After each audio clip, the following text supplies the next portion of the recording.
O vídeo já vai começar, mas antes, não se esqueça de se inscrever e ativar as notificações.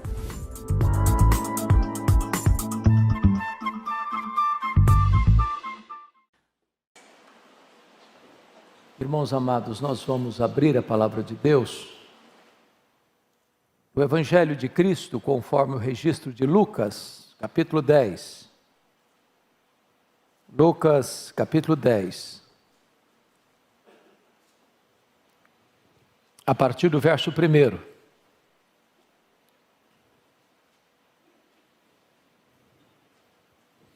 Está escrito: depois disto o Senhor designou outros 70 e os enviou de 2 em 2, para que o precedessem em cada cidade e lugar aonde ele estava para ir. E lhes fez a seguinte advertência: a seara é grande, mas os trabalhadores são poucos. Rogai, pois, ao Senhor da seara que mande trabalhadores para a sua seara. Ide, eis que eu vos envio como cordeiros para o meio de lobos. Não leveis bolsa, nem alforje, nem sandálias, e a ninguém saudeis pelo caminho. Ao entrardes numa casa, dizei antes de tudo: paz seja nesta casa.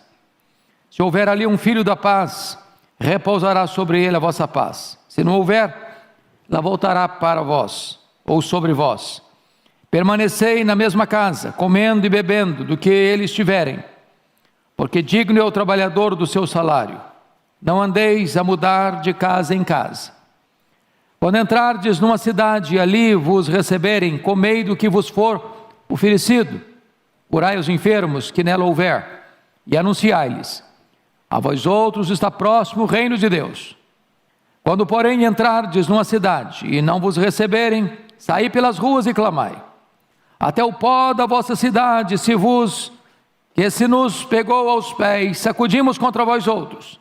Não obstante, sabei que está próximo o reino de Deus. Digo-vos que naquele dia haverá menos rigor para Sodoma do que para aquela cidade. Verso 17. Então regressaram os 70, possuídos de alegria, dizendo: Senhor, os próprios demônios se nos submetem pelo teu nome. Mas ele lhes disse: eu via Satanás caindo do céu como um relâmpago.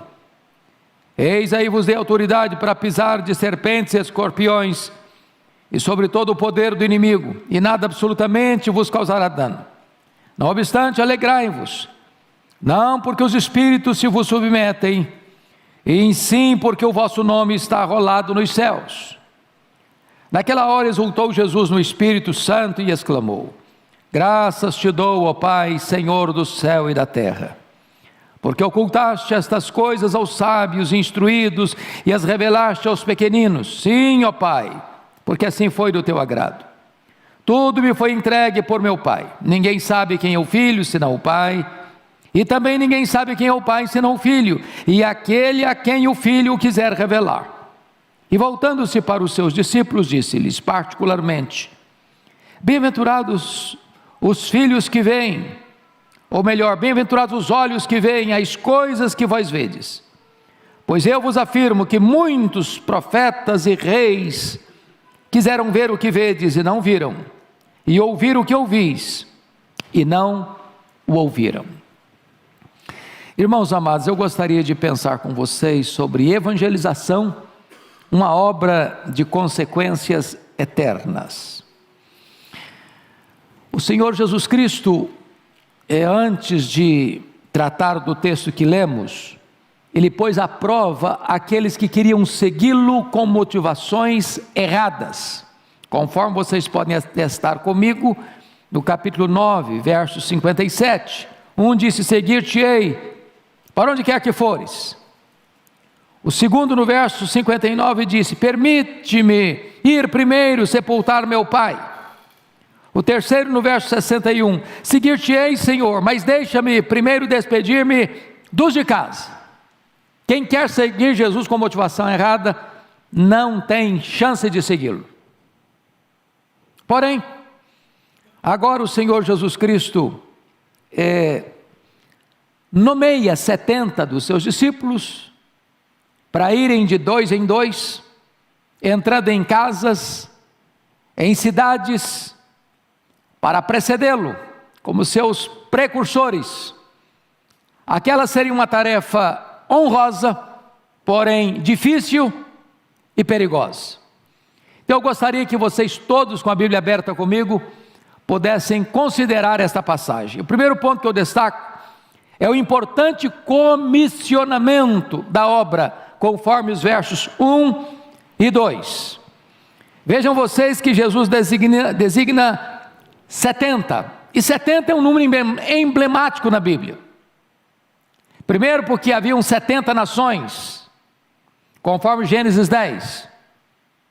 Segundo, porque 70 era o número dos anciãos eleitos para ajudarem Moisés. Terceiro, 70 eram os membros do Sinédrio, liderado pelo sumo sacerdote. Então era um número emblemático, era um número completo. Isso retrata para nós, mais uma vez, a ênfase universal do Evangelho de Lucas. Segundo, a preparação para a obra, pois Jesus envia de 2 em 2. É melhor ser em 2 do que 1.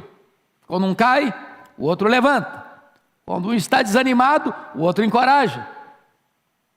Se houver uma oposição, os dois são mais fortes. Então Jesus envia de 2 em 2 nessa parceria da obra evangelística. Mas notem a oração intercessória pela obra. No verso 2, Jesus diz: a seara é grande, os trabalhadores são poucos. Irmãos, o campo é o mundo. Precisamos de mais gente.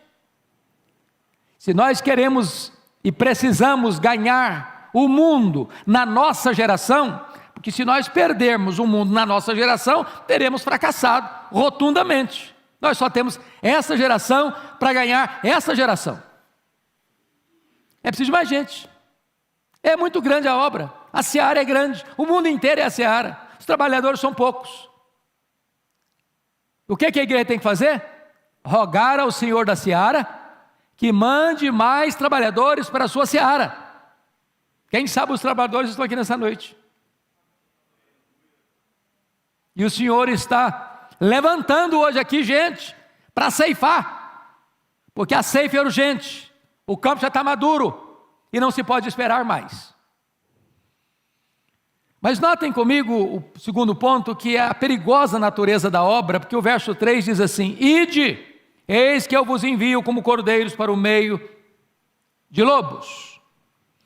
Vejam bem que os obreiros são enviados como ovelhas para as cidades, para as casas, mas lá onde eles estarão no meio de lobos. Não é que eles são enviados aos lobos. Ao serem enviados, eles enfrentarão lobos. E lobo é perigoso. E lobo tem garras. E lobo tem dentes afiados. E lobos vêm para matar. Em outras palavras, a obra de Deus é sublime, mas não é fácil. Quem quer conforto e não quer correr risco, por favor, não siga aquele que foi crucificado. Porque seguir aquele que foi crucificado é botar o pé numa estrada arriscada. Todo aquele que quiser viver piedosamente em Cristo vai ser perseguido. Tem luta, tem oposição, tem inimigo, tem a fúria do diabo, tem oposição do mundo, tem o ódio do ímpio. Não tem como fazer essa obra de Deus de forma indolor, sem lutas, sem provas, sem dificuldades. Agora notem vocês a urgência absoluta dessa obra. Versículo 4: não leveis bolsa, nem alforje, nem sandálias, e a ninguém saudeis pelo caminho. Agora, por favor, preste atenção. O que Jesus está querendo dizer para esses 70 missionários, para esses 70 evangelistas itinerantes, é o seguinte: vocês não devem se preocupar prioritariamente com a provisão, nem se distraírem com agendas paralelas e secundárias. Quem envia vocês é poderoso para suprir a necessidade de vocês. Você vai depender do provedor e não da provisão. Quando o Senhor Jesus está dizendo, você não deve saudar ninguém pelo caminho, Jesus não está ensinando os evangelistas a serem antissociais ou deselegantes. É que as saudações naquela época eram demoradas, tinha todo um protocolo.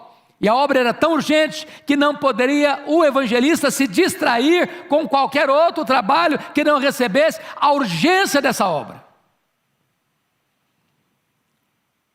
Então preste bem atenção nisso, querido irmão. Cuidado para você não se distrair com tanta coisa. A obra é urgente, ela não pode esperar. Eu não sei quanto a vocês, mas eu já tive uma das experiências mais difíceis do meu ministério.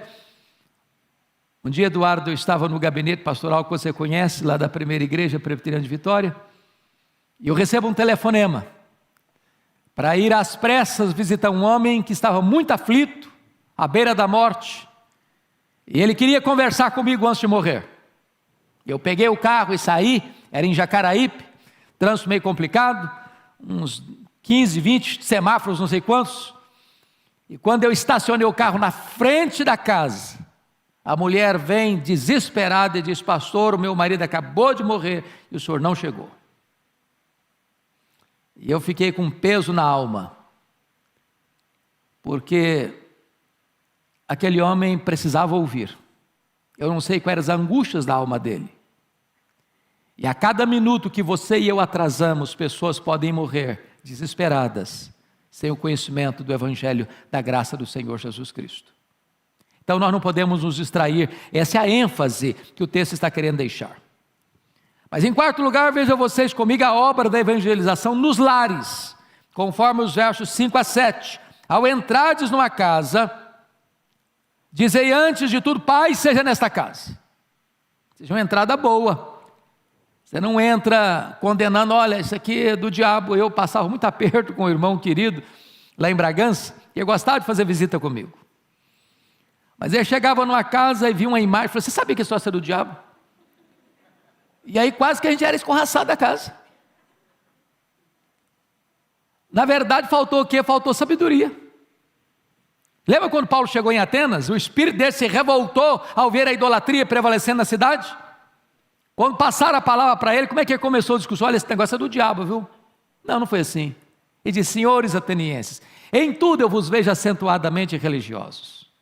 E passando e observando os objetos do vosso culto, encontrei um altar dedicado ao Deus desconhecido. Pois este Deus que vós adorais sem conhecer, é exatamente o Deus que eu vos anuncio. Começou bem.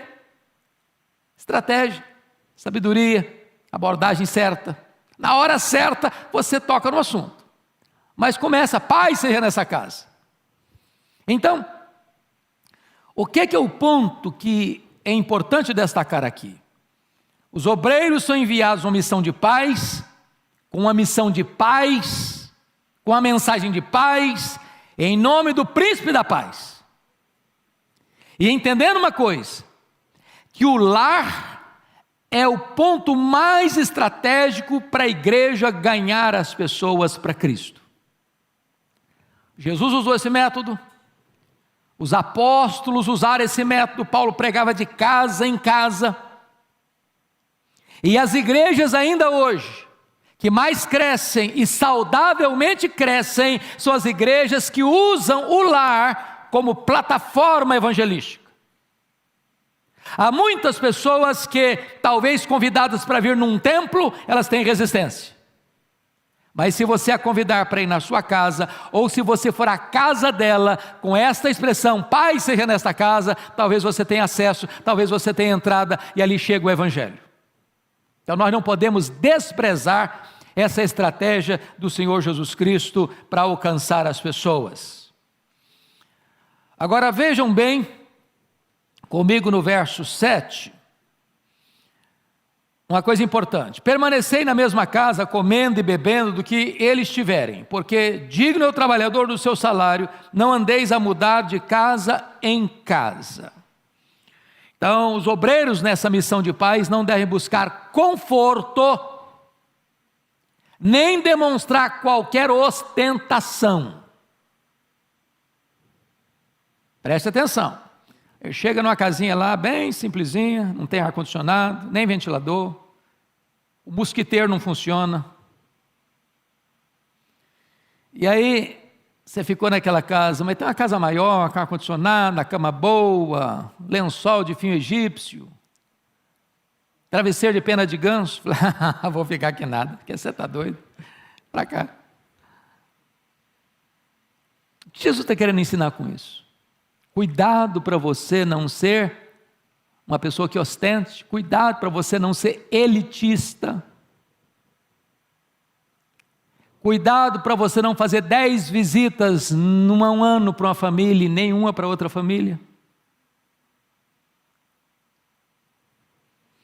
Quando Jesus diz comer de tudo que pôr na mesa, Ele está dizendo que você tem uma mensagem do Evangelho, mas para levar a mensagem do Evangelho você tem que ter sensibilidade cultural.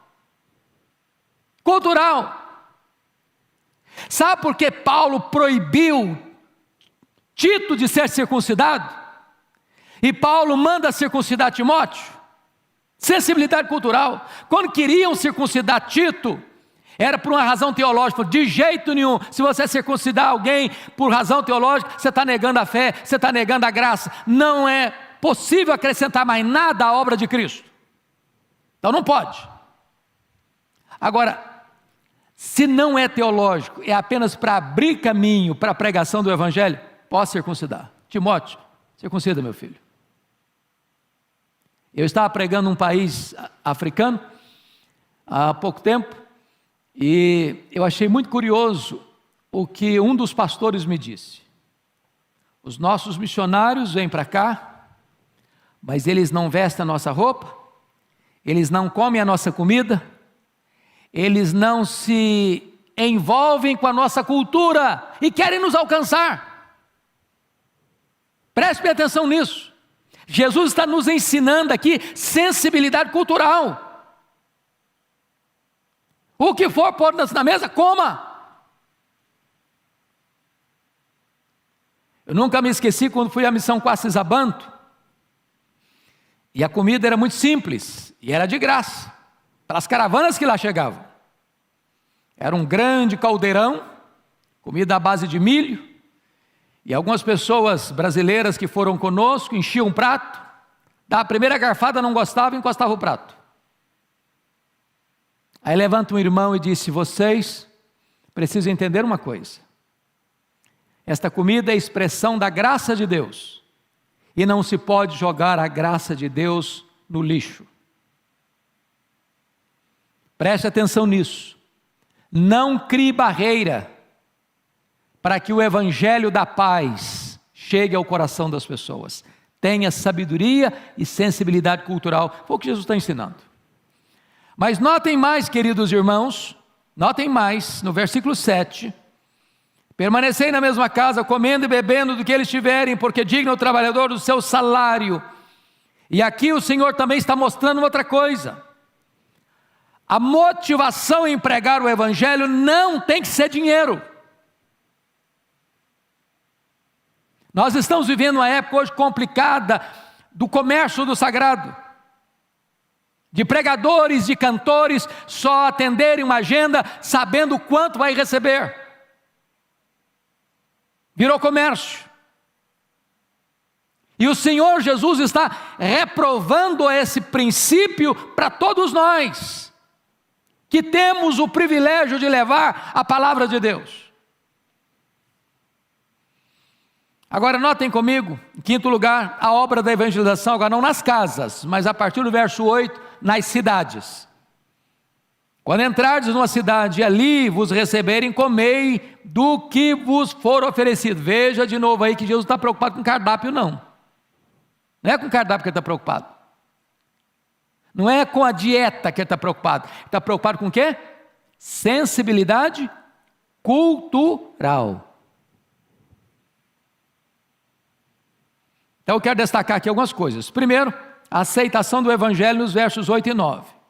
Quando entrares numa cidade, ali vos receberem, comei do que vos for oferecido, curai os enfermos que nela houver, e anunciai-lhes, a vós outros está próximo o reino de Deus. Então veja você, que Jesus está mostrando que a pregação aos ouvidos precisa ser precedida da pregação aos olhos. As obras poderosas precedem a palavra de poder. E aqui, irmãos, talvez a necessidade da preparação para pregar. Porque o próprio Jesus, no seu ministério, quando as multidões o procuravam para serem curadas e para ouvirem os seus ensinamentos, muitas vezes ele se retirou da multidão, foi para um lugar solitário, passou a noite orando, e quando retorna, o poder de curar estava sobre ele. Às vezes nós estamos vazios de poder, porque nós estamos num ativismo perigoso, colocando a obra do Senhor no lugar do Senhor da obra. Precisamos de poder. Não é que o milagre é o Evangelho, mas ele abre porta para o Evangelho. Segunda coisa, veja você comigo a rejeição do Evangelho nos versos 10 a 15. Quando, porém, entrares numa cidade e não vos receberem, saí pelas ruas e clamai, até o pó da vossa cidade se nos pegou aos pés, sacudimos contra vós outros. Não obstante, sabei que está próximo o reino de Deus. Então vejam vocês, que quando o Evangelho é rejeitado, você evangelista, você pregador, você portador de boas novas, não se sinta fracassado, você não administra resultados.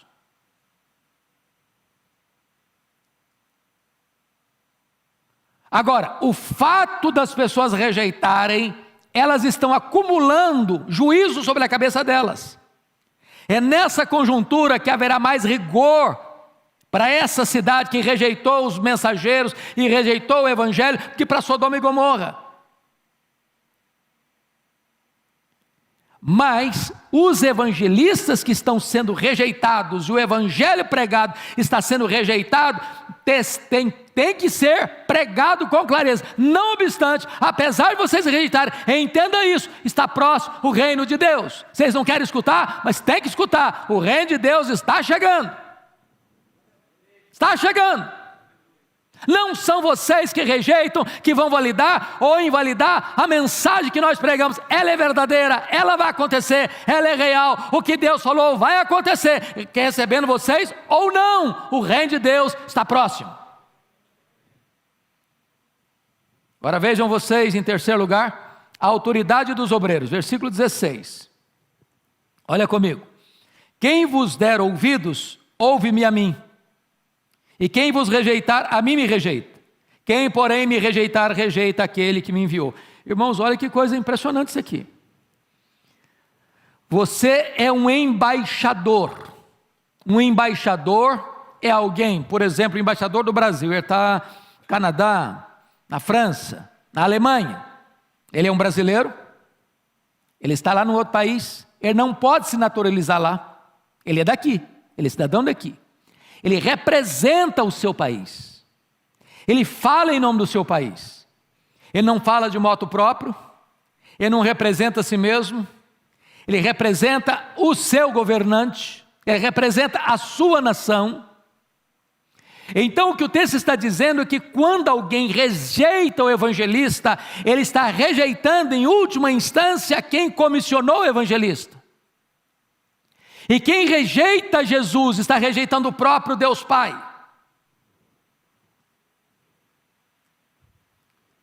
Não é uma questão pessoal.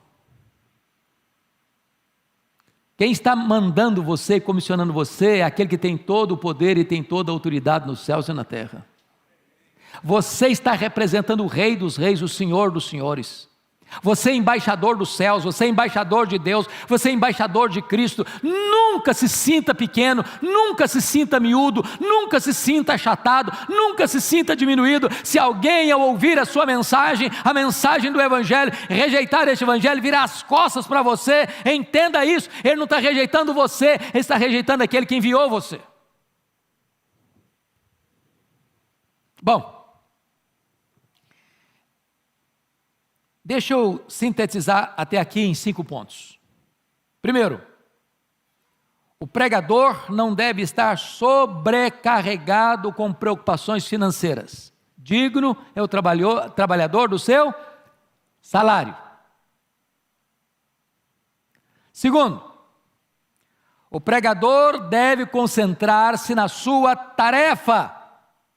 Não fica distraído, não. Soldado não pode ficar cuidando de muita coisa, ele tem que focar no que está fazendo. Terceiro, o pregador não deve trabalhar por ganância. Você não está mercadejando a palavra. Quarto, escutar a palavra de Deus é uma grande responsabilidade. Porque acolher a mensagem da paz é receber o príncipe da paz. Mas rejeitar a palavra de Deus é terrível. É terrível. Porque quanto mais privilégios alguém tem, mais juízo virá sobre ele se ele rejeitar esse privilégio. É por isso que Jesus Cristo diz que vai haver um rigor muito maior para Cafarnaum do que para Sodoma e Gomorra, porque ele morou em Cafarnaum, porque ele fez milagres em Cafarnaum, porque ele ensinou em Cafarnaum, porque Cafarnaum viu as obras portentosas de Deus e apesar disso rejeitou o Messias e rejeitou o Evangelho. Sexto lugar, vamos ver a alegria dos obreiros enviados, versos 17 a 20. Eu destaco 3 pontos aqui. Primeiramente, uma experiência vitoriosa, versículo 17. Olha aí comigo.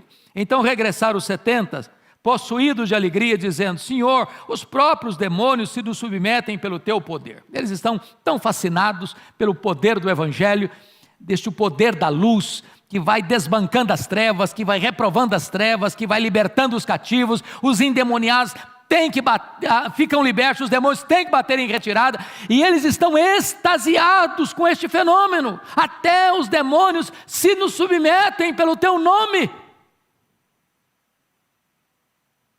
Ô, irmãos, ninguém enfrenta endemoniado de cara limpa, não. Enfrenta não. Sou teólogo, fiz doutorado. Demônio ri da sua cara. Eu estudei no seminário, tá? E daí? Eu expulso em nome do Deus que Paulo pregou. Eu conheço Paulo e sei quem são vocês. Está furado.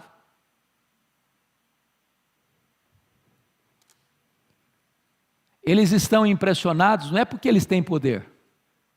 Eles estão impressionados que os demônios se curvam diante do poder do nome de Jesus. Este nome tem poder. Não é uma nomenclatura, não é citar o nome, não. É ter compromisso com esse nome. Segundo lugar, uma advertência oportuna. Olha os versos 18 e 19, mas, veja a adversativa mais, hein? Preste atenção aqui. Mas, ele lhes disse: eu via Satanás caindo do céu como relâmpago. Eis aí vos dei autoridade para pisar serpentes, escorpiões e sobre todo o poder do inimigo, e nada absolutamente os causará dano. Qual é o ponto aqui? Eles estão fascinados porque os demônios se submetem a eles pelo nome de Jesus. E Jesus: olha, eu vi Satanás cair como relâmpago. Ponto aqui é o seguinte: por que Satanás caiu? Por causa de quê? Soberba. E as nossas mais profundas alegrias podem estar fermentadas pelo levedo do orgulho, e não há orgulho mais perigoso do que o orgulho espiritual. Preste bem atenção no que eu vou lhes dizer. Muito cuidado em você estufar o peito, dizer: eu prego com poder, eu oro com poder, eu expulso demônios porque eu sou um homem experiente, uma mulher de Deus. Cuidado para você não atrair os holofotes para você. Cuidado para você não esconder a sua soberba, a sua arrogância espiritual com a capa religiosa, com a capa da piedade. Cuidado. Jesus está alertando esses homens. Se Deus está abençoando o seu ministério, bote a boca no pó. Não toque trombetas. Não acenda as luzes da ribalta em cima de você. Terceiro lugar, Jesus trata de uma alegria maior no verso 20, confira comigo. Não obstante, alegrai-vos, não porque os espíritos se vos submetem, sim, porque o vosso nome está arrolado no livro da vida. Nossa maior alegria, irmãos, é ter o nosso nome no livro da vida. Nossa maior alegria não está no serviço, mas na graça salvadora de Deus. Bendito seja o Senhor. Certa feita perguntaram para Sir James Simpson, o inventor do clorofórmio, perguntaram assim: Sr. James Simpson, qual foi a sua maior descoberta? Pensando que ele fosse falar das suas descobertas científicas, e ele respondeu assim: minha descoberta mais grandiosa foi quando eu dei conta que Jesus Cristo era o meu Salvador. Louvado seja o Senhor. Mas eu quero terminar, irmãos, com o último ponto. A alegria de Jesus, o enviador. Chama a sua atenção para 3 verdades solenes. Primeira, a soberania de Deus na salvação, versículo 21. Naquela hora exultou Jesus no Espírito Santo e exclamou: graças te dou, ó Pai, Senhor dos céus e da terra, porque ocultaste estas coisas aos sábios e instruídos e as revelaste aos pequeninos. Sim, ó Pai, porque foi assim do teu agrado. Meus irmãos, é a primeira vez nos evangelhos que Jesus está se alegrando, exultando em espírito. Por 2 razões. Primeiro, porque Deus é soberano para ocultar. A gente não costuma dar graças e nem glorificar a Deus por aquilo que Ele oculta, né? Irmão, se evangelho fosse por um quesito de inteligência, todos os sábios deste mundo abraçariam o evangelho. Se o evangelho fosse por uma questão de status, os ricos, os poderosos abraçariam o evangelho. E Jesus está aqui dando graças te dou, Pai, porque tu ocultaste aos sábios e entendidos, que batem palmas para si mesmo, que se enaltecem, que se consideram supra-sumo, que se julgam os poderosos, os sábios, os inteligentes, os entendidos desse século. Eles olham a palavra de Deus, irmãos, eles não enxergam um palmo na frente do nariz. A Bíblia é esse livro fantástico, que o PhD, um pós-doutorado, pega, olha e não entende nada. Nada. E um camarada analfabeto que só letra com dificuldade, ele olha e Deus tira as vendas dos olhos, ele entende o amor de Deus e a graça de Cristo. Sabe por quê? É porque Deus revela, é que Deus tira a venda, é que Deus tira o tampão, é que Deus ilumina o coração, é que Deus faz a obra. Deus é soberano, meus amados irmãos, na salvação. Louvado seja Deus. Louvado seja Deus. E o enviador, o comissionador, está dando graças, está se alegrando na soberania de Deus na salvação. Segundo lugar, a dignidade de Jesus, o revelador do Pai. Verso 22, olha que coisa impressionante está escrita aí. Verso 22. Tudo me foi entregue por meu Pai. Ninguém sabe quem é o Filho senão o Pai. Ninguém sabe quem é o Pai senão o Filho. E aquele a quem o Filho o quiser revelar. Pronto. O Pai confiou tudo a Jesus. Você quer conhecer o Pai? Você tem que ir a Jesus. Se quer conhecer o Filho, você tem que pedir o Pai. Não é uma questão de pesquisa, não é uma questão de investigação, não é uma questão de perquisição humana, não é uma questão de fazer uma tese de doutorado sobre Jesus, não. Só o Pai conhece o Filho, só o Filho conhece o Pai, e aquele a quem o Pai quiser revelar. Para conhecer a Cristo, não é uma questão de capacidade cognitiva, é uma questão de revelação de Deus ao seu coração. Jesus é o revelador do Pai. Finalmente, termina aqui. Jesus destaca a felicidade dos obreiros. Olha comigo, para fechar, versos 23, 22 e 23. Olha aí, por gentileza. Versos 23 e 24. E voltando-se para os seus discípulos, verso 23, disse-lhes particularmente: bem-aventurados os olhos que veem as coisas que vós vedes. Pois eu vos afirmo que muitos profetas e reis quiseram ver o que vedes e não viram, e ouvir o que ouvis e não ouviram. Aqueles profetas, aqueles reis, viram o Cristo da profecia, o Cristo prometido. Aqueles discípulos estavam vendo o Cristo da história. Os profetas e reis viram as sombras, e eles estão vendo a realidade. Aqueles profetas e reis viram o tipo, eles estão vendo o antítipo. Aqueles profetas e reis olharam para frente, para o Cristo que havia de vir, e creram. Aqueles discípulos estavam vendo o Verbo que se fez carne, o Emanuel, que estava diante dos olhos deles. Oh, que bênção, queridos irmãos, que maravilha, porque o menor no reino de Deus é maior do que o maior santo da antiga aliança. Foi Jesus quem disse: ninguém dentre os nascidos de mulher é maior que João Batista, mas o menor no reino dos céus é maior do que ele. Porque João Batista foi a dobradiça entre o Antigo e o Novo Testamento. Ele fechou o velho e abriu o novo. Que privilégio você e eu temos. Porque você e eu vemos o que reis e profetas desejaram ver e não viram. E agora que vocês conhecem a Jesus, o nosso papel é torná-lo conhecido no mundo inteiro. Que Deus nos abençoe. Amém.